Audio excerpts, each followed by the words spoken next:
Okay. Today, there are three subjects, as I sent you in the WhatsApp. But before that, I will just start with a little point that I may or may not have mentioned in the last shiur. In the last shiur, I discussed the change of nationalism to religion in the description, in the understanding of the 5 different types of citizens that are or are not allowed to eat the Korban Pesach. So you have the Ben Necho, the Toishav, the Sochir, the Ger, and the Ezra. So these are the 5 different types of citizenships that where the Torah tells us which type is allowed to eat the Korban Pesach and which type is not allowed to eat the Korban Pesach. So normally we express that the Ben Necho is the stranger, the tourist, the Toishav and the Sochir is the person that is in Eretz Yisrael as only as temporary for business or for work or for whatever it is. And then you have the Ger is the one that kind of came to live to Eretz Yisrael and adopted and accepted the Jewish faith, the Jewish, the national faith and the culture. And the Ezra, the autochthon, the person that lives in Eretz Yisrael already since many generations. The reason why, maybe I mentioned, I didn't mention it, I don't remember anymore, but it's a very important point. The reason why Chazal changed that and became a Yehudi kind of a question is because at some point, a lot of Jews started to live in Egypt, in Mitzrayim, a lot of Jews lived in Bovel.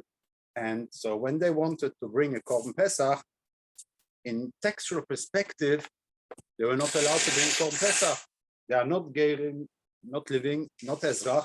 They already left the Jewish nation and they lived in Mitzrayim. So the only thing that they could be described is eventually Ben Necho. So all the Jews living outside of Eretz Yisrael were not in the category of the Ger and the Ezrach.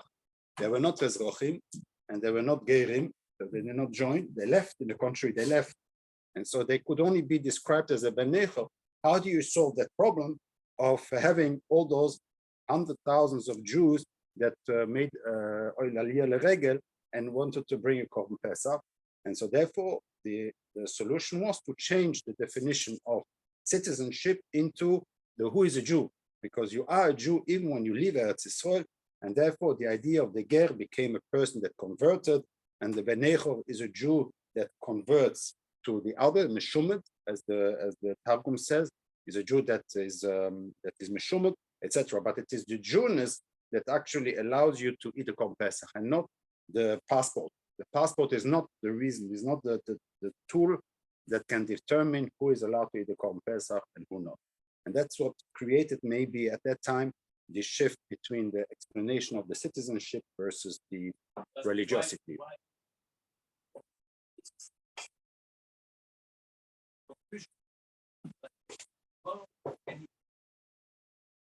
After Ezra, they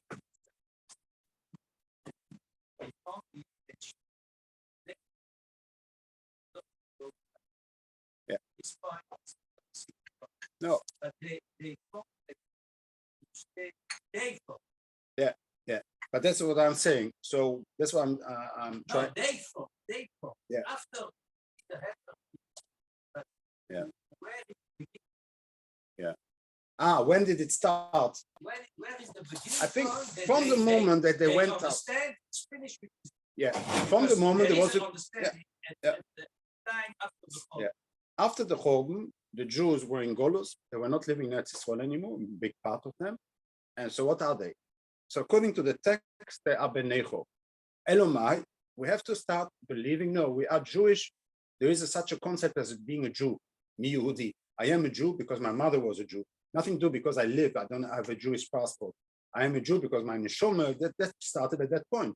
From the moment you tell them, and in Golus you have to keep the Torah and mitzvahs, from that moment onward, then it becomes, I can keep the Torah mitzvahs in Chutzor.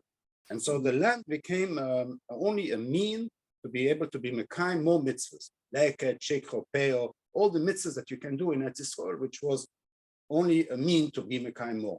And it's not. I have a question. One second, Yuda. Yeah, sure. Sorry. Just a small question. How is feel itself in the second stage. Second part is the determination outside. Yeah, not even. There were little. The minority of the Jews lived in. Sorry, no. How was it viewed as like this was an extra or still It's as biggest the same to the Jews? the same as we feel today. You made Aliyah. Basically, a lot of Jews did not make Aliyah. Today we could build a Beis Hamikdash if we want, and then there would be a Beis Hamikdash, and we would bring korbanos. But the status, you're right. It's a bit of. There was, yeah, but it was only a temporary Beis Hamikdash. Whole Beis Hamikdash, the second Beis Hamikdash was only temporary. And it was not considered as the Bias Moshiach, and this is the Beis Hamikdash that will be forever. It was like, we have a mitzvah zasin, entire mitzvahs, but also a mikdash. We will build a Beis Hamikdash to be mekayim the mitzvah, but it was not seen as the final geula, which is the big geula of the Achis Hayomim. Everybody understood at that time that it was not. They only saw it as a few kanoim and that's all building a Beis Hamikdash and what? Sorry. Yeah, exactly. They did not see it as they were not very enthusiastic about it. And actually, I think it was in the second that they built their own Beis Hamikdash. No, in Mitzrayim. Yeah, so there was even was not what? Sorry. What did? Yeah, exactly. So they had those Israelis canoeing the But Ari, what's to say that what's to say that the posuk wasn't learned like this, like a thriller, that it's always about religiosity, not about nationality? So here you're touching a point which I don't want to start discussing here, but you're right that we believe that whatever Chazal are telling us, it was already from Aluch Moshe Sinai. So what I'm just saying is that, well, no, my question was no, I understand what you were saying. Just before the supposed switch to religiosity, what was before in the first 400 years from it was not an issue. It was not discussed. It was not an issue at the time, since everybody lived in Eretz Yisrael. So the text was read in a textual way. It was only once the Golus started to happen, and my majority of the Jews lived in Chosores and had to come up to Eretz Yisrael to bring the Korban Pesach. Then suddenly there was a what do you call it? A confrontation with the reality, and then how it got into the translation as was given apparently Aloch Lomesh Misina with Yud Gimel Mitzvah Nidreshes Bohem, how they've learned that they changed their understanding and they taught the understanding to the Klal Yisrael. Okay. Okay. Thanks.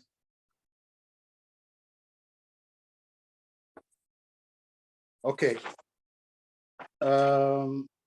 Maybe Yovin. The main point today I would like to speak is about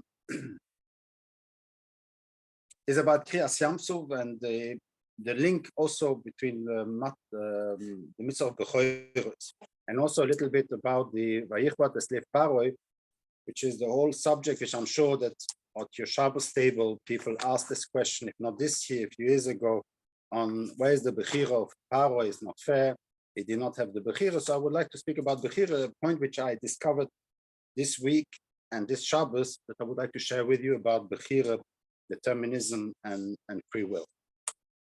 So let's start maybe with mitzvah Bechoros. The element which is interesting in the reason why the Torah already gives the mitzvah of Bechorim in Mitzrayim and doesn't wait till Pashas Mishpotim.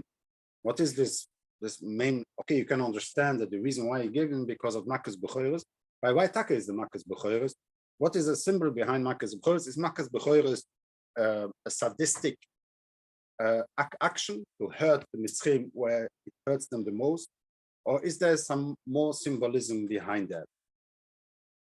The view we already explained, that the nation started with the fact always looking for two brothers that are willing to work together, which are opposing each other, have different views, but are willing to work together. From the moment that this happens, then we can start the nation, but the nation was not born yet. So the way that Chazal see Yetzias Mitzrayim is of birth. In other words, when you speak about birth, it means that a child comes out of her mother. And it means, in other words, that Klal Yisrael was born in Mitzrayim from a mother. And the mother was, who was the mother? Egypt, Mitzrayim was the mother. And who was the father? You can claim either Kodesh Baruch Hu, but you can say it's Yaakov, or Elish, Yaakov. Yaakov brought 70 spermatozoids, as they say, into Mitzrayim, and this has created a child, which is actually created the Klal Yisrael, and therefore Chazal always speak about the Yitzias Mitzrayim as a birth, as a Kodesh Baruch Hu had to take out an animal from the stomach. You know, sometimes you see that on pictures how the boar takes out the animal. So Kodesh Baruch Hu had to take us out from Mitzrayim. It was a birth. But that's very interesting, because it means, in other words, that the nation of Israel had to be created in the womb of Mitzrayim. So HaKadosh Baruch Hu understood that the only way that this nation could be born is through being put in the stomach of Mitzrayim, and then let it grow from there. And the idea behind that is, first of all, there are two consequences of this view. Is that, first of all, of course, our mother is Mitzrayim, and our father is HaKadosh Baruch Hu or Yaakov, but this is the same. As we say, that the Ponov, what do we say? The Pnei Yaakov Selo. So the face of Hashem is like the face of, one of the faces there is the face of Yaakov. So it could be symbolically the same, but our mother of the Jewish nation was Mitzrayim. And that says a lot of consequences in the whole thinking that we have. Because, first of all, I personally understood with that the posuk which does not allow us to be metoev, to be fa'ekut, how do you say, to be disgusted by Edom and Mitzrim only till 2 generations. The 3rd generation, we have to accept them in our midst. And the posuk uses Edom and Mitzrayim in the same posuk. So it's both have been put in the same posuk, which for me was a bit difficult to understand always. But with this, I understand. So Edom, why? Because Edom is our brother, the posuk says. And Mitzrayim is because Gerim Yisem, the Atzon. So basically, in other words, they both, Edom and Mitzrim are the same. That's Betzim. They both are brothers. One of them is a blood brother, and the other one is a brother because we share the same mother from a nation perspective. So they are equal. So that's what they are in the same posuk, in explaining the same posuk. It gives you a lot of opportunities to develop that further. It's very interesting to view that. Can I interrupt? I didn't listen. Who said that Mitzrayim was considered as our mother? No. So the Chazal explain that Yitzias Mitzrayim is a birth. HaKadosh Baruch Hu comes and takes out a nation from within. Goy mikerev goy, meaning the mikerev goy means the birth. It's mamish going out and take us out from a pregnant woman. But the term mother is your deduction. No, yes. It's actually not me. It's actually Manitou. Yeah. But then it's not a real mother. It's like a mère porteuse. Mère porteuse, exactly. Excellent. Yeah, it's a mère porteuse, but it's Because a mère porteuse. we don't have the genes, which it's just geographically we were in the belly of that mother, but we don't have genes. She's Mitzrayim is not genetically our mother. No, but when it comes to a nation, if you saw in an individual level, not, but when you are building from a nation, it is. From a national perspective, yes. But then all of us who were born in Belgium is the mother as well in a certain way. Oh, I will come to that. And you're right. And actually, you're right. And I'm going to defend that as well. I will defend that as well. But it is the idea. And so therefore, the idea here that we have again, like we had before, always when the beginning of a nation, 2 brothers which are fighting who is going to be the Bechor, like we had Yaakov and Esau, Yaakov trying to pull back the foot of Esau, Zorach and Peretz, where Zorach is the was the first one to pull out his finger, and then Peretz is the one that took him over, like Menashe and Ephraim, so continuously. Here also, Klal Yisrael were born together with the Mitzrayim nation in the same belly of the mother of Mitzrayim. And again, you have here the problem of who is going to come out first, who is going to be the leading force. The idea behind it of Manitou is that Yitzias Mitzrayim is not Yitzia Mi Mitzrayim, but it is really the Yitzias Mitzrayim. It's the whole Mitzrayim had to come out and go up. I don't know how far he wants to take it, and I'm not clear about that, but the idea is that there would be two entities coming out of Mitzrayim, and one entity came out, but it's called the Erev Rav.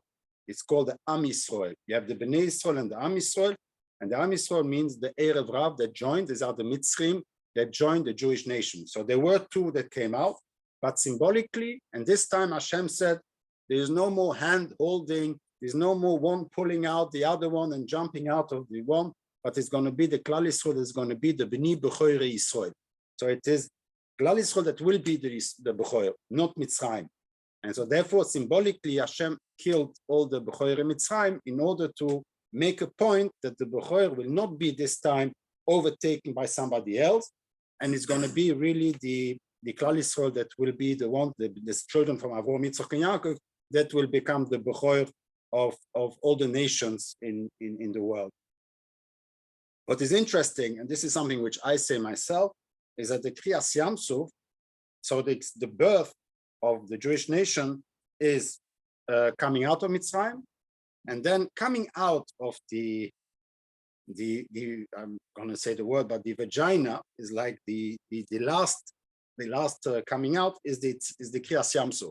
So the Kriyas Yamsuf are the split, and then the Jewish nation comes out, and it says this: there is a symbolic birth of the Jewish nation through the Kriyas Yamsuf. That's really when the child comes out to the world. And just before that, Beshalach Paro as Am Yisrael. So when he realized that they are going to get out, then he jumped after them and did not want to let them go out, come out and do this type of birth. So it's really to try to stop them and to not let them become the nation that is going to save the world, to do the Tikkun Olam. So this is a little bit the principle of the whole concept, that you had two nations, Mitzrayim and the Ivrim and Israel, and that had an opportunity to build together, to come out together and build something, but due to the fact that the new Melech Mitzrayim, he decided to suppress Klal Yisrael. Hashem said that will take you out earlier and will make sure that they will not have a hand in you, only the Erev Rav that will come up. The exact role of the Erev Rav was eventually to teach them how to build a nation, because we Jews, we were completely avodim, and we were completely avodim. We lost all our capacity, and therefore, as the Rambam says, these 40 years of Midbar was to teach us how to fight. Is Melchoma, how to be able to fight, to get independent and to have the omets, the courage to start fighting. We needed 40 years, and together probably with the Erev Rav was also to teach us how to build a nation, because we had no idea how to do that. And so the Rambam says something very interesting there in Moreh Nevuchim. I checked, some say that it is in Mechilta. I checked the Mechilta, I didn't find it mamish as they mention it. So sometimes you have to be careful when you listen to a shir on YouTube. Sometimes they mention the Rambam based himself on the Mechilta. I checked in the Mechilta, and it's not exactly how they say it, but it is similar. There is such a Mechilta. No, the Erev Rav, the way I see it, the Erev Rav are to teach us how to.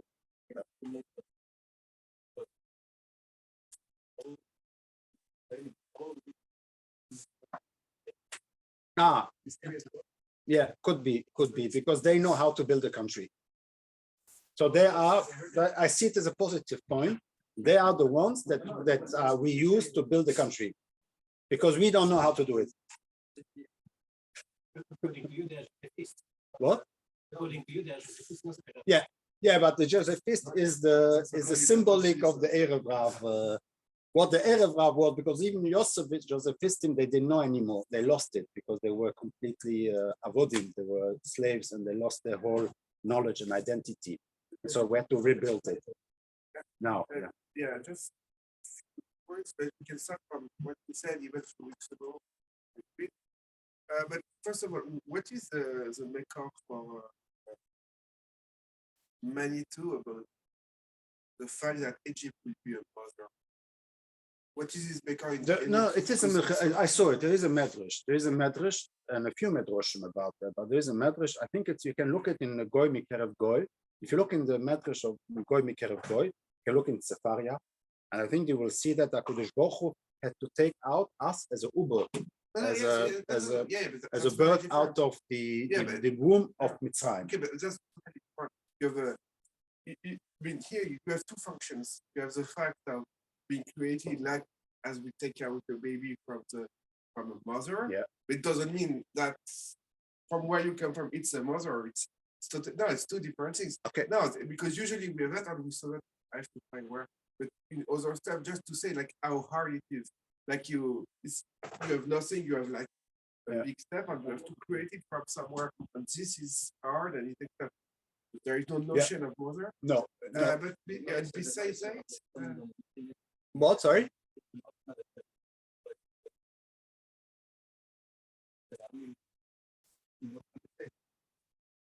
But there is a strong respect to the Mitzrim. And also Hashem says, one second before I let you, because your second point, Hashem says at some point, I want to do all these mitzvahs I want to make all these nisim to show the Mitzrim.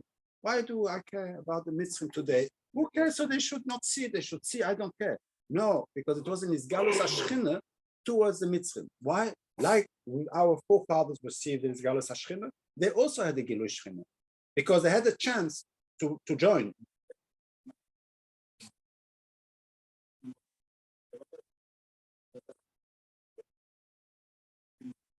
There could be mushpa and join the Jewish nation and do really Yitzias Mitzrayim, but they didn't. They missed the opportunity, and then Hashem at some point said, finished. That's it. Atkam. I'll kill the Bechor. They will not be the Bechor for sure not. They will not be able to do what Yaakov tried to do, what Peretz did. You understand? They will not do it, and we this time, no mistakes. It will be Klal Yisrael come out, and the Erev Rav will join as a secondary. Yes, second point. So that was the first one. So it's the idea of the mother.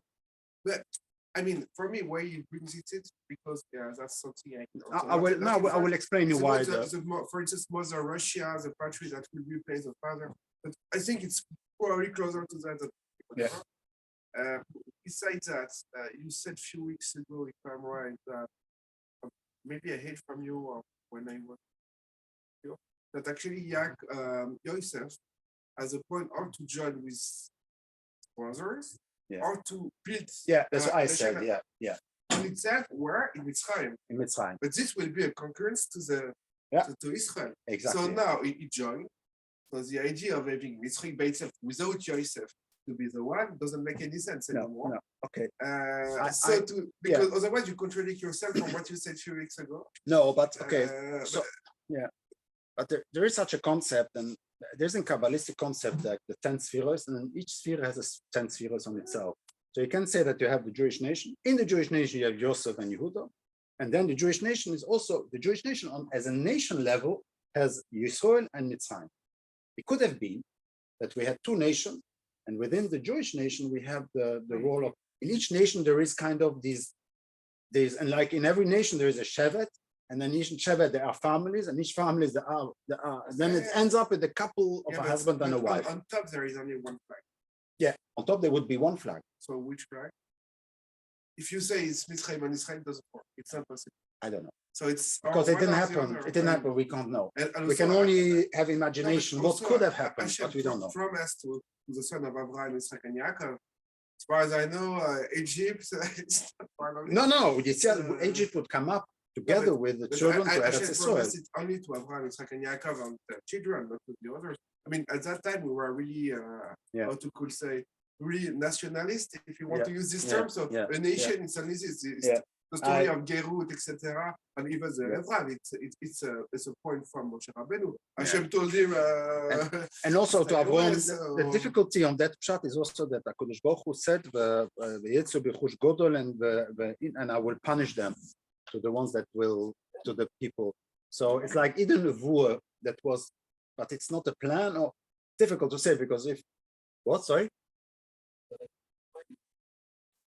Yeah.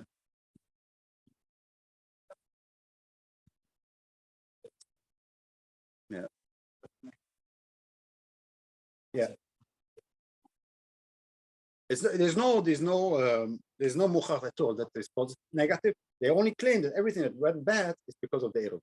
So that's Sonderbock. That's the Sonderbock, the scapegoat from Klal Yisrael, the Erev. But you're right. There's a lot of things which I also don't understand. So I'm not going to claim now that I understand. There's a lot of things that I need to, either I still need to time to read it through and to listen to Manitou and going through his story. I also don't understand. But it's logical if the mother, a caring mother, somebody who cares, who carries, is a mother. Whether you want it or not, she's the mother. Now you can claim. It's a fact of creating. When you create something, if for instance, you will create, I don't know, you want to make a sculpture. Yeah. You will say it was as hard for me as to create it, as building the world. You are God. How you mean you are God? You create the world? No, you mean the act. It's a forever. Yeah. Even it's just you say you say when they split the sea, but where did they go back? Inside the mother? Okay, you're right. It can become very strange. But there's a lot of things which I'm not going to go now. But when I heard this in my brains, a lot of things made sense. So there is a lot of things that make sense, and probably other things that don't make sense. But there is a concept which I would like to continue in that is what is called the Sod HaIbur. Have you heard of the Sod HaIbur? Anybody? The Sod HaIbur. Rashi brings it down as one of the things that you're not allowed to tell to the nations is the Sod HaIbur. And so theoretically, the Sod HaIbur means how do we make Shana Muberes, our calendar. But that's difficult. The calendar is very simple. I can tell you now, 7 years, 19, you do it. 3, 6, 8, 11, 14, 17, 19. That's the numbers. Just we're not allowed to tell that because it can be dangerous to tell that. What is the pshat? What is the pshat in Sod HaIbur? So again, Manitou for Lionel as well. So he explains, and I looked it up, I checked it, and there is also a bit of Breslev who says more or less the same thing. But the idea here is that when Klal Yisrael, to be relevant to the other nations, Klal Yisrael have to go into Golus, to go inside of another nation, to absorb, to find what Rav Kook calls the nitzoitzes in the Golus, in order to accept and understand and bring and to grow, and then bring it back to Eretz Yisrael. So this is the purpose of Golus. The purpose of Golus is to go, and this is called the Ibur. So it is, and when the Goyim, in every kedusha, in every tumah, there is a bit of kedusha. In every anti-Semitism, there is a bit of truth. Yeah. So we should not publish this video on YouTube. Why? Very good. Yeah. But when Hitler compared us to parasites, it's exactly that. It's a Sod HaIbur. Our role is to come into the nation, suck at the nitzoitzes, and learn from the Goyim, and then bring it back to Eretz Yisrael in order to create a nation which is relevant for the other nations, so that we can spread the Torah. Because being Meo She'orim place, and then hoping that America should come and ask a shaila to Rabbi Meo She'orim, this will not work. So we need to have a nation which is on the right level as them, is the same as a nation them, but we have the Torah to teach them the thing. So the idea of the Golos, as Rav Kook, is the idea is to go out to the nations, and this one is the last one. So that's why we go to all the different nations in the world. We spread all around to take out the nitzoitzes and then bring it back up to Eretz Yisrael. And so we should have a little collection of different nationalities in Eretz Yisrael. Like the joke that goes, here I am a Jew, but when I move to Eretz Yisrael, I'll be considered a Belgian, the Antwerp. You understand? This really what Cook says is that we will become one day, will be, that is a sod of Ibu, that HaKadosh Baruch Hu always makes us be pregnant. We send a few spermatozoids into a land. This land grows to become a community, and then the community leaves.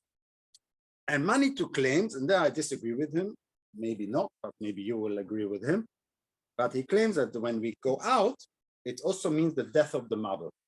The mother dies. Klal Yisrael went out, and Mitzrayim is not alive anymore. And so the Goyim think that the moment you take away this child, the mother loses the purpose and dies. And this is the end of Europe, he claimed. Yeah. And to Eastern Europe, you can say that, but there are other examples where you agree with him? What to do with the Iberjur then? With her? With the Iberjur? No, this is a sort of Ibur. Ibur means a pregnancy. The pregnancy that we are always impregnating the nations with Jewish semen. We build a community and then we bring it back to Eretz Yisrael. And that's not a thing which the Goyim would like to hear. And that's why it's a sod. It's Chazal say we should not tell, and Rashi explains what shouldn't we tell to the nation, the sod of Ibur. So what is the pshat? Elomai, and I will come. There is also in the calendar, but let's first keep it on the level of Poshet Pshat. And so that's something which, because the mother will die afterwards, once we leave, we should not tell them, because otherwise they won't allow us to leave. Not they will chuck us out, they won't allow us to leave, because they know as long as we are in there, they will still survive. The moment that we go out, then they collapse.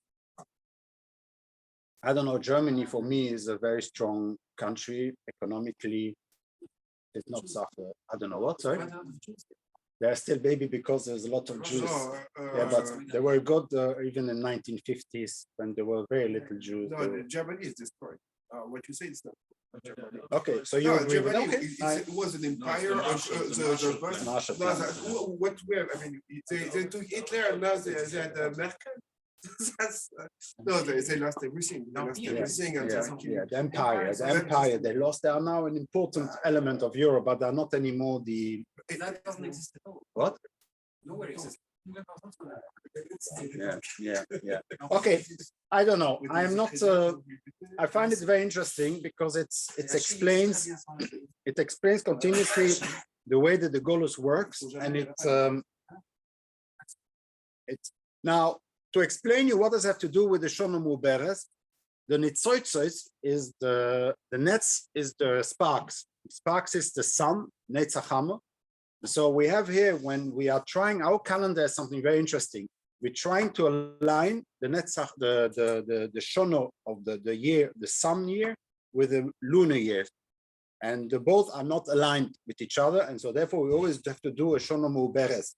And I'm not going to go into now, because that's the Shir on itself. The Goyim are considered the sun, and the Jews are considered the Levona, the Yerach is the Levona. Why and how exactly, I'm not going to, but the whole mischatshus of the Levona. And so therefore the alignment where the Levona has to align itself towards the sun, this is the Sodo Ibu. It's again the same concept of us being the moon versus the sun and trying to align so that you can even explain what I just said in the same context.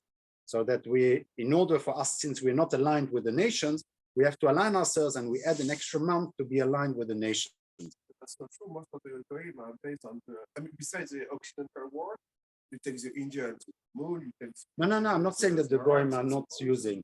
I'm saying that the sun is a symbol of the Goyim, and the Levona. That's why Kodesh Baruch Hu al shekotonti es Levona, not kotonti al shemiatiti es Levona, and this is the symbol already of the beginning of this relationship with the nations, the sun, and the Levona, which has to receive the light from the nations in order to give it back. So it's like this element.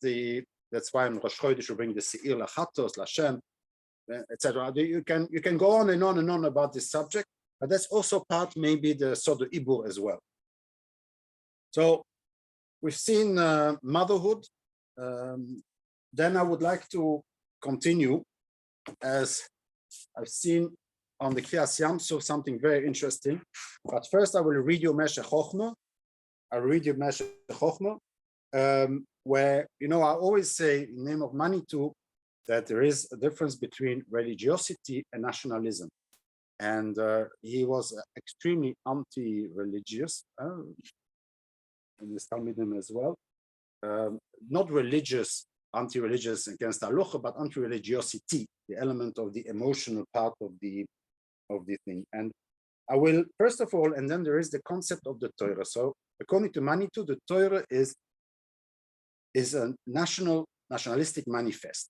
It's the project, the program is to create a nation, and the role of the Torah is, the role of the mitzvahs is to give us the kedusha, to restrain ourselves, to differentiate ourselves from the other nations, to be different than the other nations, but also live a new life of kedusha so that Hashem can live amongst us and then spread it to the other nations. So the concept of differentiating between a das and an umo, which is always, I always saw that from Cook a bit and more with Manitou, is something which I found very interesting. And I thought, okay, I will probably never see it, but then I will read you from meshech chochma. Everybody knows the meshech chochma, yeah, or Someach, Meir Simcha. He's part of the Beis HaMedrash. Okay? Cook and Manitou are not part of the Beis HaMedrash, but he's part of the current Beis HaMedrash. And I will just read you, and it's not fair, I'm going to cheat here. I'm going to just read you a part of the meshech chochma without giving you the whole context and to make my point, but then I will tell you that I'm not 100% sure that we have reached this alignment.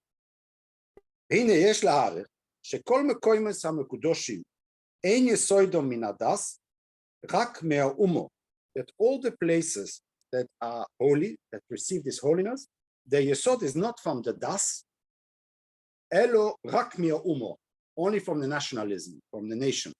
So here already, the first time that I see somebody splitting up religion and nationalism, which is for me was a shock, because I've never heard, I thought this invention was from Rav Kook, but apparently Meir Simcha, we know that he was living in the same city kind of as Rav Kook, so they knew each other. So I have a feeling, a gut's feeling that Meir Simcha influenced maybe Rav Kook. So could be that, what, sorry? In Dvinsk, yeah. But no, he lived in the village behind, after the river, Rav Kook. So they were not... כמו הר המוריו, שמשום נברא אודום, ושום הקריב אברהם את יצחק, וכן נבחר על פי נובי, ובדס, by the religion, לא יקוסוב רק מוקם מה שיבחר השם, והר סיני מוקם הדס, הר סיני is מוקם הדס, כיוון שנסתלקו שכינו ממנו, ואולו צוינו בוקר. The moment that the Shekhinah leave, then the Tzoyne Bokar are allowed to go up. There's no Kedusha in Har Sinai. Why? Because that's where the religion was given. Interesting thought. Har HaMorio, that's where the nation was born. That's holy. Holiness forever. But the Har Sinai, which is where the Torah was given, once the Shekhinah is gone, this has no value at all. No Kedusha. So when you read that, when I showed it Friday night, you also were shocked a little bit. Did you manage to see it? I didn't. You didn't. Oh, you should have texted me. I forgot to send you the. It's in Parshas Boy. It's from last week's Parsha. So I thought that's it. I found a makor for, but in reality, it's not. It's not true. It's not true, because in reality, he wants to explain. He says that a religion. I'm sorry, but we'll have to. Okay, those who need to go can go in the middle. I'm not. I don't have a kpeder, but he says the following: the das is religion. For him, religion means belief. It's the belief. It's the emunah, and for him, emunah has to be pure emunah that is rational, sichlis. He is very much against emunah that is from the heart, which, like we discussed last week, the emunah starts from the heart most of the time. Al-Shova is somebody who feels something, feels a missing, and he got some spiritual love that he needs to feel, and therefore he feels that there is towards Hashem. But he says it is purely, he calls it haldas ha-philosophy. He even combines the two things which are opposite. He says our Judaism is a das philosophy. And everything that has to do with emotions, he says, is avodah zarah. So the only thing that you're not allowed to have any emotions in your beliefs. It has to be pure.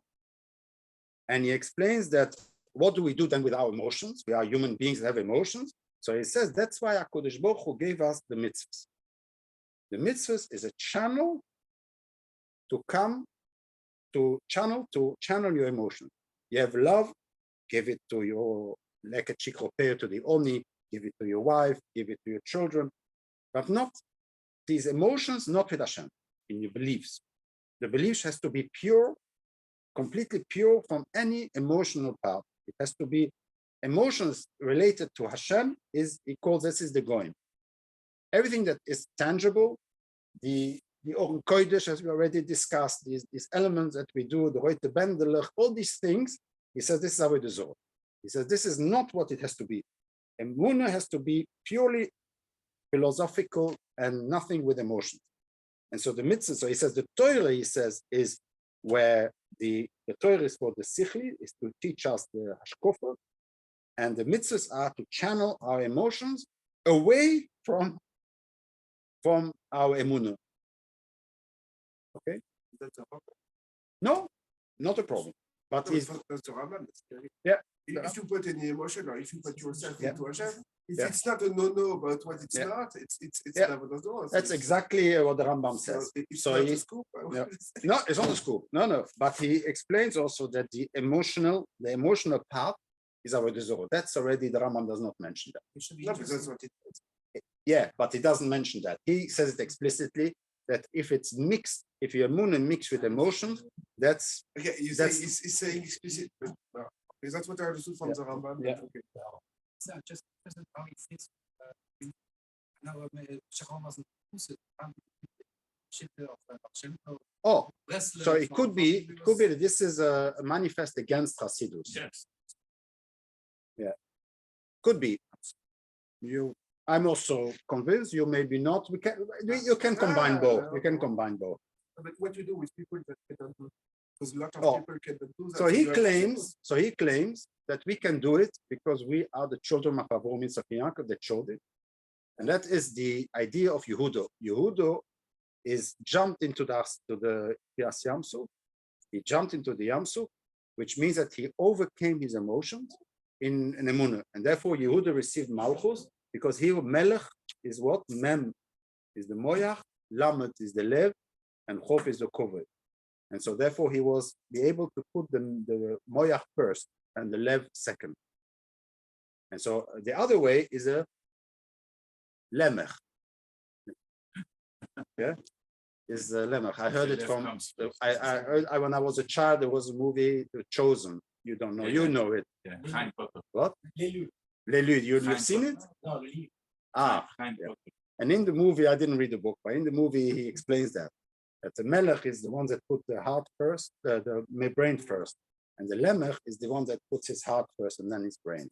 So the idea is that that's why Malchus. Yeah, but it's always very dangerous because if you base yourself purely on rationalism, You can, the rational will maybe prove you that there is no God. there's No, no, no, whatever. I cannot, I can say that this is a clear manifest against Hasidus, but I cannot understand how this can work. I cannot understand, like you said, 90% of the people cannot live the way that you explained. You already 2 weeks ago, you make a show on it. So Yeah. It's when you speak about the Bris and so on the you as a Christians and is the rationalists. Yeah. Basically, what you say. So those guys are makes the science. Yeah. They are the Christians, so they can be here. On the other side, you have the Arabs, Martian, with it's totally they didn't create anything. They are only on some and that. and we're in the middle. In the So we middle. are a bit. We're combining both. That's what he But says. that's what he says, the Torah and mitzvahs. He Ah, says the that's- Torah, that's- Hashem gave us the Torah and the mitzvahs. So that's why he The says. Torah is the sichlis, Yeah. and the mitzvahs is So we the, combine the two. Yeah. We are pure for the idea of Hashem. Yeah. And we need the feelings for the mitzvah. for the mitzvahs. So So it's- with it's the a mitzvahs is the combination. channel. So I- Chassidus may be a way of doing Why am I a bit, little bit more, he continues and he says, so what is the mitzvahs? The purpose of the mitzvahs is to channel in order, and then he says, that's why he explained, this is to be meyached, the umo with an aleph, to be meyached, the nation. He says the lev is the mitzvahs, and the mitzvahs is meyached us as a umo. The way it should be one as a umo. That's why he explains that the Kohen Gadol had kodesh Lashem on his brains. The kedusha, the brains are kedusha, and on his heart he had the 12 shvotim in one box. In other words, these are to unify the umo. The umo, he speaks again about the nation, was the emotions. So the emotions is unifying the umo, and the heart, the brains is to be pure in our kedusha towards Hashem. So basically, what he says is that all the mitzvahs is to unify the nation. As Shabbos, we all know Shabbos has to unify, right? Not splitting, right? Shabbos is the mitzvah of Shabbos is to unify all the communities in the world. The and Shabbos should never be splitting communities into two. So that is the purpose why he explained that his achdus umo. Ergeshus should be used to be meyached. All the mitzvahs are to be meyached the umo.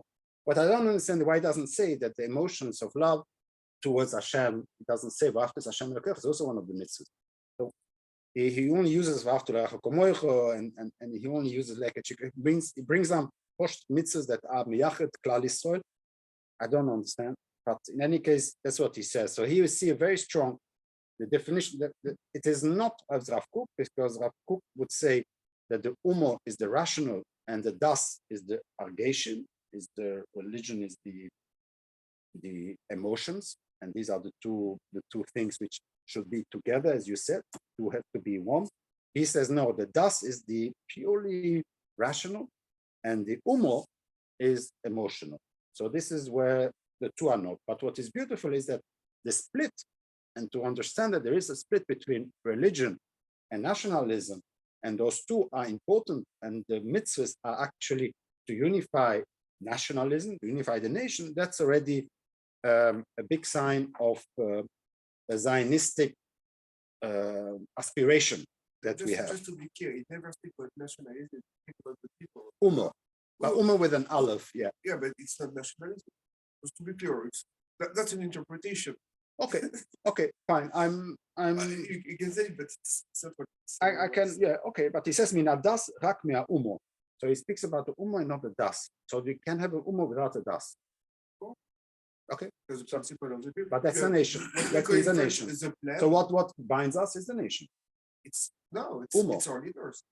More than the daily nation or the Torah. Yeah, that's a three mishpachoisom and noshonoisom goyeyem. So you have the three levels: Oh, either yeah. cultural, language, Nationalism religion, or it means the land. okay. Right? Okay, but here it does mean the land because the shoshim k'mo haramorio, it brings the geographic element of the umo. Of our origins. Okay, yeah. No. Yeah. But anyway, that's why I said it's not a clear proof that he is aligned. In the contrary, I think they are not against each other, but they are more parallel with each other. They see the word das as something else than each one of them. One sees more the das as Yehuda bringing religiosity and emotions. He sees das as something which is pure without any emotions, and the emotions are transferred and are channeled through the mitzvahs. It's normally we say that the Rambam explains the mitzvahs more as a trigger for the right emotions in order to have the right deos. He says no, the mitzvahs are a way to channel, to keep the emotions away from the intellect. You can argue about that. It's interesting in any case. I'll have to learn it a bit more and maybe see more of meshech chochmas that maybe are related with that part. It's 12:30. so those who need to leave can leave. I would like to just continue with determinism and free will. Thank you for staying. The idea is that we always speak about this last two parshas, the three parshas. We speak about how Hashem took away the free will of Paroi, and then the Rambam beautifully in Shmoyne Pukim explained that HaKadosh Baruch Hu at some point can punish a person by taking away his free will. So he originally had a free will, since he did not listen to his free will and he continues, so Hashem takes it away that he cannot make tshuva anymore. So therefore, it takes it away the free will. But the idea of the free will has been a big debate in science and philosophers and also in theologists. Is there free will or not? Of course, we believe one of the shloishes ha'ikrim of the Rambam is there is free will because there is schar v'onesh. And the Rambam says you cannot have schar v'onesh if you don't have free will, right? I cannot be punished for something that I didn't have the free will to do. And so how do you define these laws, these deterministic laws of the science that can be combined together with the free will? And so what is interesting is that Manitou brings down actually a Ramchal. I think so. I think it's Manitou brings down a Ramchal. I saw it in one of his forum that described Manitou's Torahs, but he brings down the following. He says that the idea of how come that we have free will, this is a retraction of Hashem. So the tzimtzum, which I described many times, the tzimtzum is HaKadosh Baruch Hu retracts himself and lets place to be a universe created with 3 dimensions and time, but also toiv v'ra, says the Sefer Yetzirah, and possibly toiv v'ra means that you have a choice to do good and a choice to do bad. This is the bechira. So HaKadosh Baruch Hu retracts himself and says, I'm not going to influence you humans. You have the right to choose, to have a bechira. You can choose whatever you want to do. This is what points us to Malach. Yeah, Malach doesn't, yeah, but we do find Malachim that sin a little bit, but generically, yeah. We humans have received the Tzelem Elokim, that we have the possibility to create and to choose. And the whole Torah is the stories of Bechira. Would he not? Would your Esau listen? Would he not? And continuously, it's not like a train as he described, not a train with stations as we see it now. We learn it in school. There are stations. We had to go to get to the last perek of the Torah. We had to go to perek Aleph, perek Beis. It's a station. No, it's not a station. It is a continuous decision tree like that you have to follow. Either you go left or right, and you go right. Okay, now we are right. So now where do we continue from there? So it is a continuous split, Ramzor, a choice that we have. The idea now is the problem that we have is that how can I be responsible for if, for example, if I would like to hit you and I throw this cup on you, then I'm responsible, right? If I hit you, if I hurt you, you have the doctors and the clothes, I have to clean them and etc. I'm responsible. Why am I responsible? Because when I threw it, I knew that this would make a trajectory and would achieve you, and therefore I am responsible. This is what Chazal called the psigresha. When your heads, it happens. Now that is a physical law. There's a physical law, and therefore I need to know for sure that these laws are valid and are continuously valid. So if I throw this now, or I throw it yesterday, or I will throw it tomorrow, it will always have the same trajectory in the same circumstances. It will always fall. This means that there are laws, physical laws, that are constant. And he explains that determinism is important in order to have a free will. When the free will, which means that I have a possibility that I can do something. So in other words, to be responsible. I can only be responsible if there is determinism, at least in the outcome of my actions. You understand? If I throw something and I hit somebody or I kill somebody, then the action has to be related to me because this is clear that putting a knife into the heart of somebody will kill him. That's deterministic. Now, the choice of doing it, that was free. But if there is no determinism, if the world is continuously recreating itself, as the Ramban explains, that there is no teva, but there is a nest, continuous nest, then the question of responsibility you can ask. If there is no teva, but everything is a nest, that means, in other words, that it was not necessarily that this would achieve them. It's a nest that it achieved, but it's not teva, so why would I be responsible? It's a nest. Imagine that I threw it there, and then a nest makes it go there, and then what? I will not be responsible. It's a nest. It's not normal. It's something that happened. There's a malach Elokim that went and pushed it away, and the malach is responsible, not me. And so the determinism is very important in order to create free will. So in other words, the free will is not opposing determinism. In the contrary, determinism is helping free will to exist. Because if not deterministic, I don't have a free will. Because everything I do, I have no idea if it's going to work or it's not going to work. The Rambam says, and the Rambam disagrees with, the Rambam says that there is no Nissim, that there's only Teva. Nissim is something which can happen, but it's something which is an aberration. It's a mistake. It's something that HaKadosh Baruch Hu, because it shows that HaKadosh Baruch Hu, his world is not perfect and he needed to change something. So he sees it as a negative point. There is enough Chazal that confirms the Rambam. And then you have the Ramban who says, no, everything, there's no Teva, but there is only Nissim. And so this is the discussion between the Ramban and the Rambam. And it's been already, the Ramban is a steer because the Ramban a bit later says there is Teva. So basically, it's not clear what the opinions of the Ramban. So how is the free will? Oh, so how can the free will with the Ramban? I have another question, which I had already a long time ago, and I think it's an open question. I didn't have the time to check, but we say every morning, so we explained that Rabbi Shalom recreates the world every single time.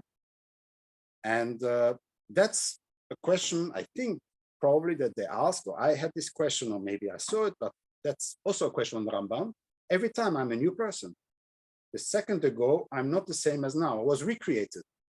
In other words, everything I've done a few seconds ago, I'm not responsible anymore because I'm a new person continuously.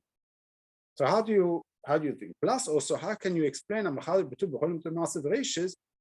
Baruch Hu says clearly that he stopped on the sixth day? He says clearly, everything HaKadosh Baruch Hu created, he stopped on Friday. And then we say, no, he continued. He continuously creates and continuously creating the world.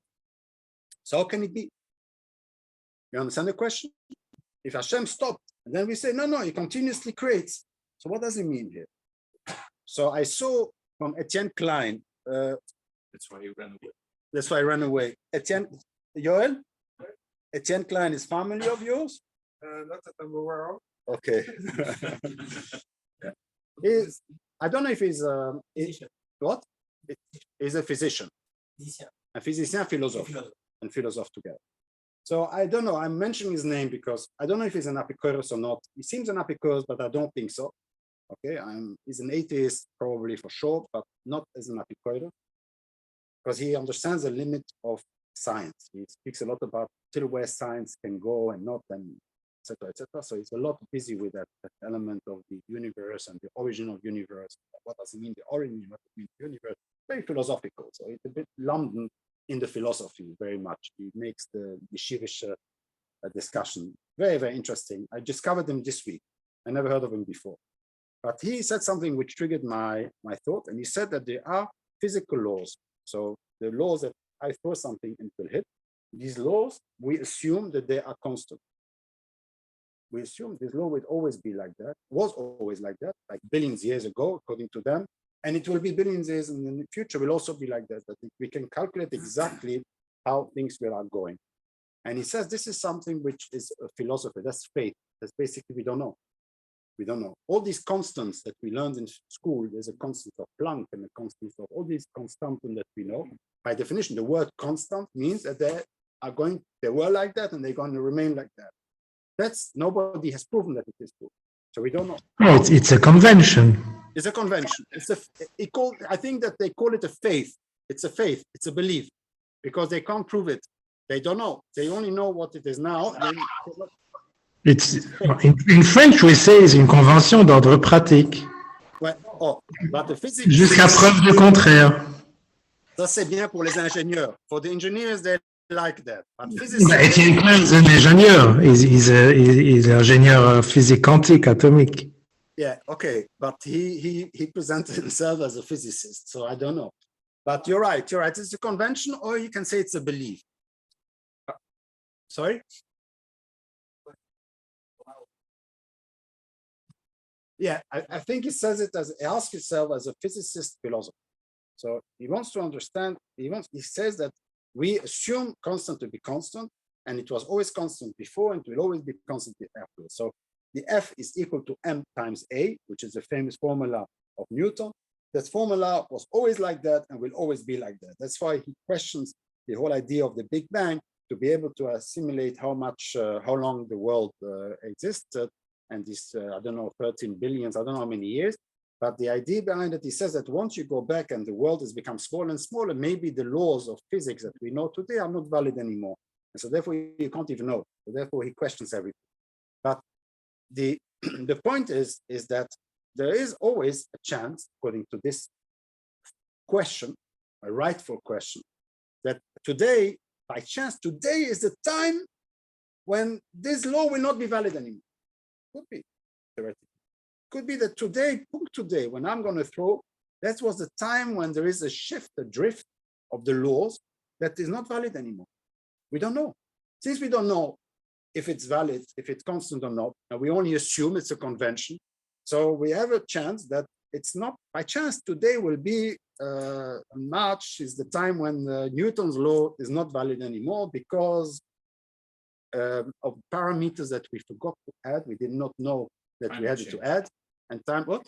Climate change. Climate change or anything, no, because then it's not a fundamental, but something fundamentally changed. Oh yeah, maybe by climate change or whatever. There's a few parameters that we did not add to the point, and therefore it will not work anymore. And so we are not responsible anymore, and we don't have a free will, in other words.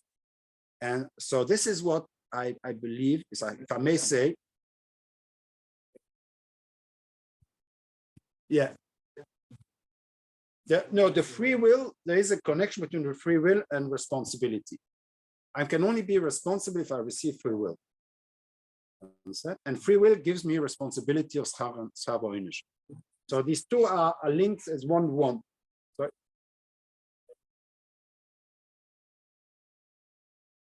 No, but the moment I don't know for sure that what I will do will have an impact, the moment I don't know for sure, then I cannot be responsible. That means I don't have the free will. I can only have the free will to try and to see what will happen. But there is no direct link between what I'm doing and.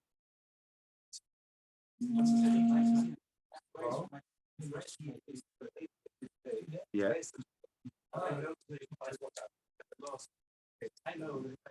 Yeah. It will get there.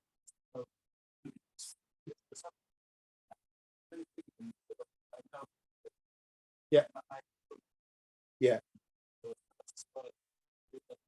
Yeah, because the moment that if I'm not sure that it will happen, then it is just I'm playing a gamble. Then I'm not, it's not psigration anymore. Yeah. So I do more chances, but that's not psigration. Psigration.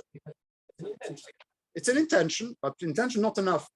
For certain things, Shabbos is not enough an intention. No, even if it's successful, because I was not sure. Only psigration is has to happen. I'm not saying for him. I'm just explaining the thought that is possible to think. So I took his question and I applied it to this point. He didn't speak about psigration and responsibility. It's my combination. Yeah. So the question is, so what is a pshat? So when HaKadosh Baruch Hu says, I want to say as a drush, and if you don't like it, throw it away. But HaKadosh Baruch Hu is mechadish the Masa Bereshis, those laws, those physical laws that he created in the first 6 days, which is the laws of Newton, of everything, all the rest. He created it, and he keeps it going. So it doesn't recreate the world, it just keeps the laws, the physical laws that were created, Masa Bereshis, which are the physical laws, is mechadish continuously so that they should not drift. They should not change, they should be constant. And so therefore it would give us the chance to have free will and be responsible. So this is the, not that we are recreated. It keeps mechadesh, the mass separations.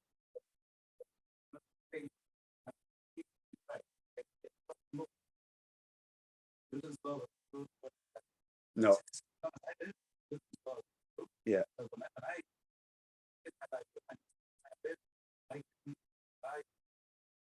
Yeah.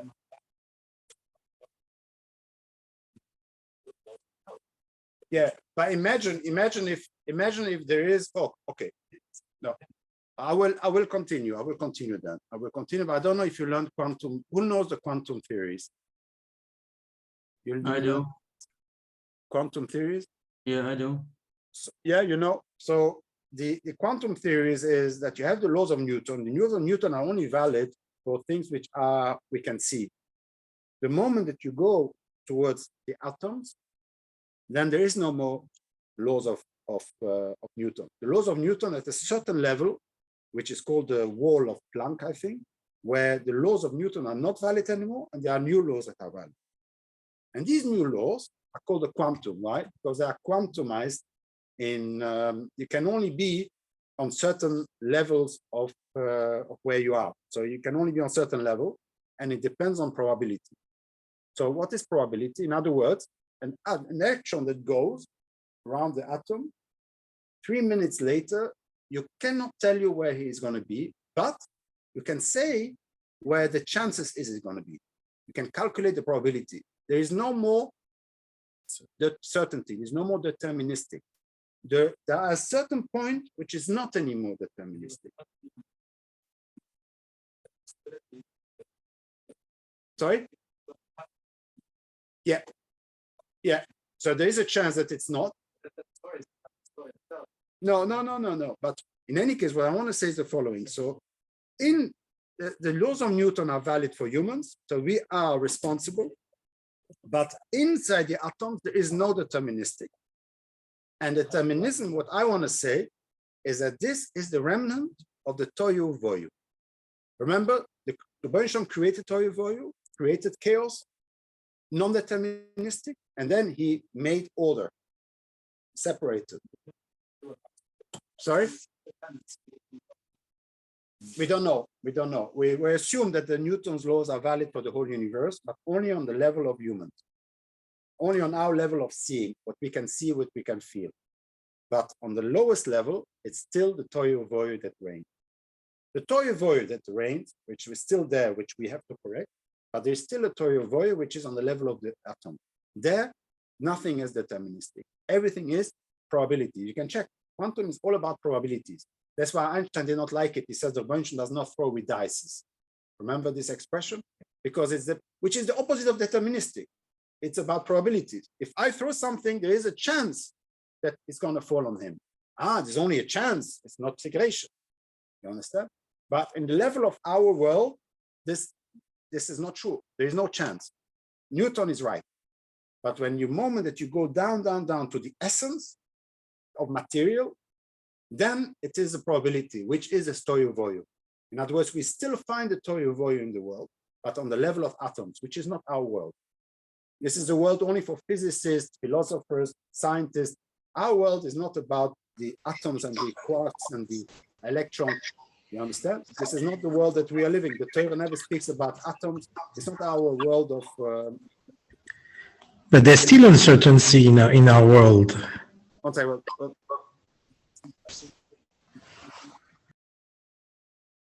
That we can't prove anything. Yeah, but that's why I have to listen to him more. I just wanted, because this question that he had, for me I was triggered by the question that the laws of physics, how do we know that there were millions of years before, and how will you know that there will be millions of years? So we don't know. And so basically it's based on faith. So that's why he wanted to, he's a philosopher, but he understands the limit of science, which I love by him. He's a very humble scientist, you understand? And he brings me, he asked a question which I thought, wow, that's a brilliant question. And it explained me the elements of what I just explained you now, that those laws need a refresh. And the needs a refresh because the laws are not constant. It does not to be constant. And therefore the Rebbeinu says, I will keep it constant. so that you will have free will, so that you will have the schar v'oinish, and that you can do whatever you have to do. Understand? According to the Rambam. And the toyo voyo is still valid in when it goes to the level of the origin of material. There is no, we find back, that's a beautiful thing, we find back the toyo voyo in the atoms. You understand? We find the toyo voyo in the atoms, because there nothing is deterministic anymore. There it's only pure chaos. We don't know. The atom can be there, it can be here. We don't know where it's going to be. We can only predict with a certain probability, but never with a certain. And so once it is a probability, there's no psikresha there. Psikresha is only in our world, which is the world of the Torah. Okay? Which is the world. Whew. Okay. Thank you for being here, for sharing. I discovered this yesterday on Shabbos with hearing the few things from Etienne and also Manitou. So just to make a summary quickly, we discussed the change in the 5 citizenship because of the Jews, probably as a theory for mine, the Jews coming from Alexandria to Eretz Yisrael with the Korban Pesach, and the guy asked them, "Efo הדרכון שלך, הדרכון ישראלי, אם לא, אין Korban Pesach." There is a thesis, by the way, that says, I think, that you need a karka, that you have to have a karka, but I don't know, I have to check this thesis. Again, I have to find it, whether it is a muskam, the positive, but that you need a karka. So maybe the Jews from Alexander cannot bring a karka. Yes, Reb Chili Rabinovich spoke about that on last Sukkot when he came by us. Okay. But is it muskam? He said he had a discussion with my shver, Olav Shalom, about 10, 15 years ago about it. But he didn't finish the show. But I remember that it was the union that you must have a karka. Some say you must have a karka in order to bring Korban Pesach.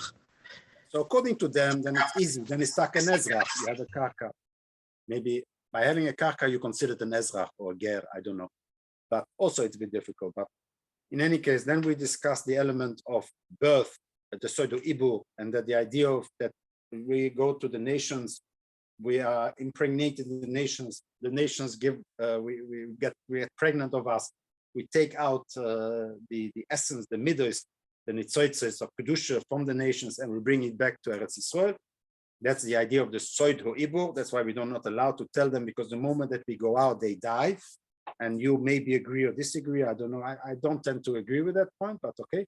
And then we have the second, then we saw the meshech chochma, who separates das and umma, and the idea of the religiosity. He says that religiosity should not be on the level of intellectual emunah, but should only be to let yourself go out. If you have these emotions, make mitzvahs and use the mitzvahs as a channel to channel out emotions, but emotions should not influence your emunah, because then you are like the goyim, and this is a very interesting view, but also, as I explained you, the das and the umma.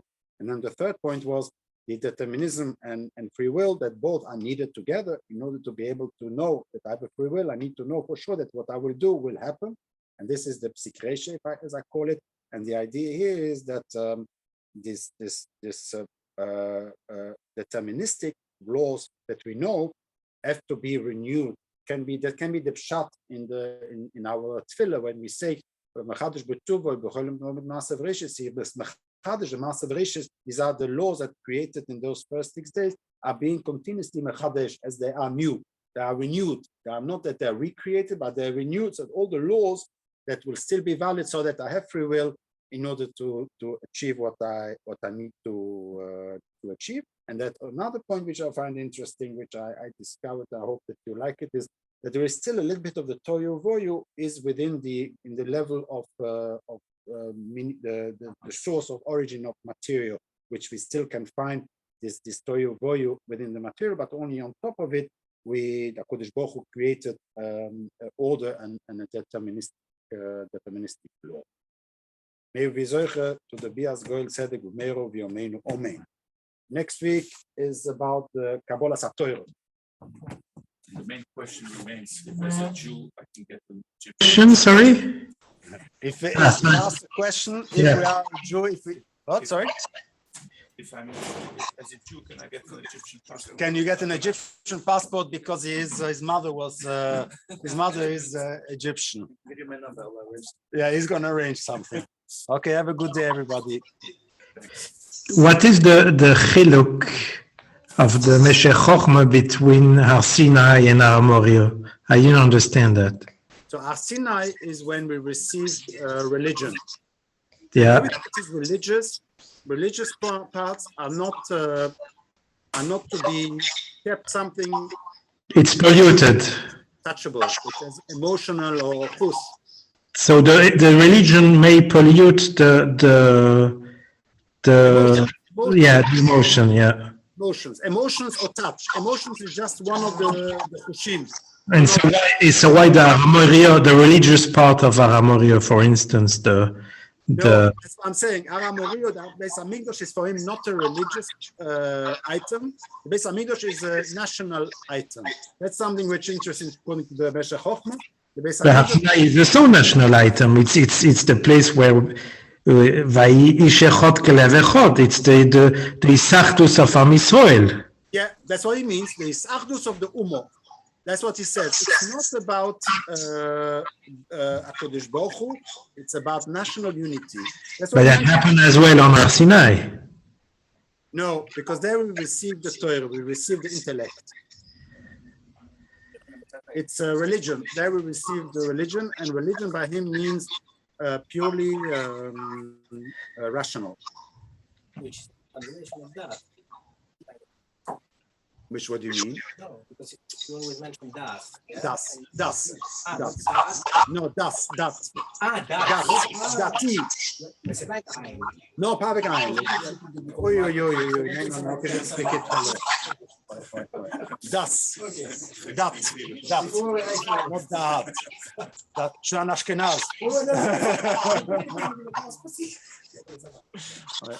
Okay?